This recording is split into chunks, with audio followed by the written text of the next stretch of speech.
Walter Lee, it makes a difference in a man when he can walk on floors that belong to him. Where is it? Well, it's out there in Claiborne Park. Where? 406 Claiborne Street, Claiborne Park.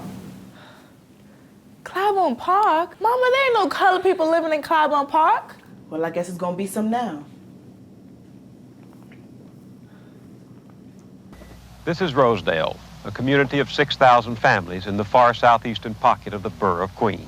The people who live here are almost all white, working-class Americans of Italian, Irish, and Jewish roots. In the early 1970s, a few middle-class black families with very much the same idea in mind began to move to Rosedale, too.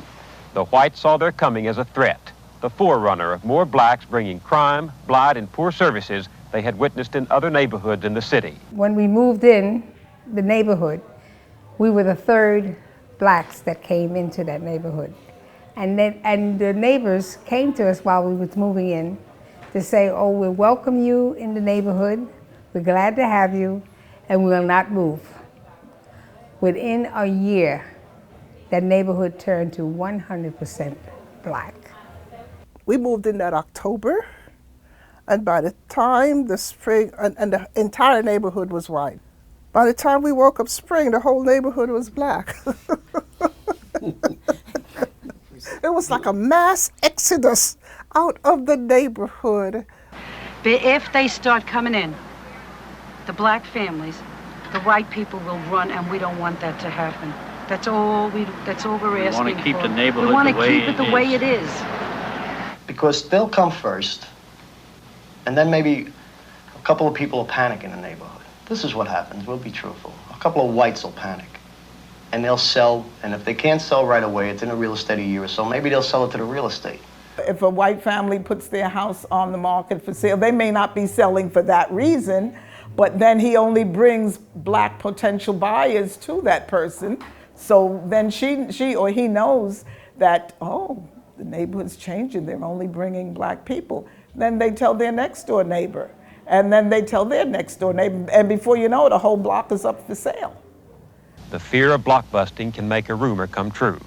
People act as if it's happening, and then it happens. But the more whites they could frighten, the more houses they could sell. So that's what they did. Even closer to Rosedale, the very next community, in fact, is Laurelton. In the last 5 years, it's gone from 35% to 65% black. So when they look north and west, the whites in Rosedale see coming the very changes they once fled. You show me one neighborhood where integration worked.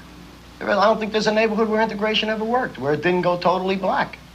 And we don't want that to happen here. And we're going to do everything within our power, through legal means, to make sure that this neighborhood stays white. The overwhelming majority of the people out there feel that people get along better, take more of a common interest in community life when people share a common background. Now, I want you to believe me when I tell you that race prejudice simply does not enter into it. This is a matter of the people of Claiborne Park believing, rightly or wrongly, as I say, that for the happiness of those concerned, that our Negro families are happier when they live in their own communities. This, friends, is the welcoming committee. As time went on, though, they began to develop more community meetings. And when they started almost an exodus from Laurelton, I know several organizations came in and tried to stem the tide, so that it could remain an integrated community. ROAR, Return Our American Rights, is dedicated to keeping Rosedale white. Its home referral service was set up to make sure that if whites moved out, they would sell their homes to other whites. ROAR keeps a listing of families who are selling, makes contact with prospective white buyers, then shows the homes. And we looked at a house and we liked it and so forth. And we gave the broker a binder. But by the time we got home, we got a telephone call from him. And he said that the seller called him and said that after we left, they had a block meeting. And they told her, you dare not sell your house to a black family. seeing that we bring the right people in are going to help keep Rosedale just the way it is, a beautiful white ethnic community. Equal rights for whites! Equal rights for whites! Equal rights for whites! The principles that we stand for is being eaten out by this type of thing. It makes it so that I cannot look at a white man in the way that I should look at him as my friend. And I'm sure with this type of thing that a lot of white people are not going to look at me and think that I have a right to enjoy the things that this country offers. And so it's just going to eat us out until all of us, white and black, become concerned about what is happening here in Rosedale and wipe it out. Most of us know what's right, and what we have to do is stand up for what we know and what we believe.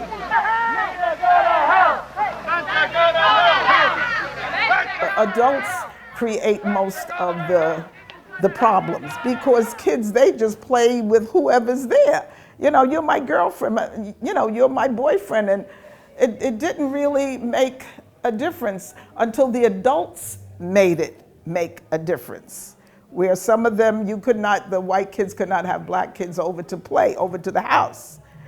And even though they may have played in school, but as far as the parents were concerned, it ended at school. I think it was more the parents, the white parents, who was making sure that their little white angel was not mixed with this little sitting close to this little black boy who was there in the classroom. And then as they grow into teenage years, oh, I don't want my daughter with a black fella, and that kind of thing. So then they started moving out again. They recognized that they could not stop the mobility of blacks who were in civil service positions with a little more money to spend and who were able to buy those homes. But I would say overall it has maintained. I mean, in fact, I shouldn't even say maintained, improved. Many of the homes now they look so much better than they were back then because they have done home improvements, the lawns have been upgraded, and many things have taken place. So it's a community I'm very proud of.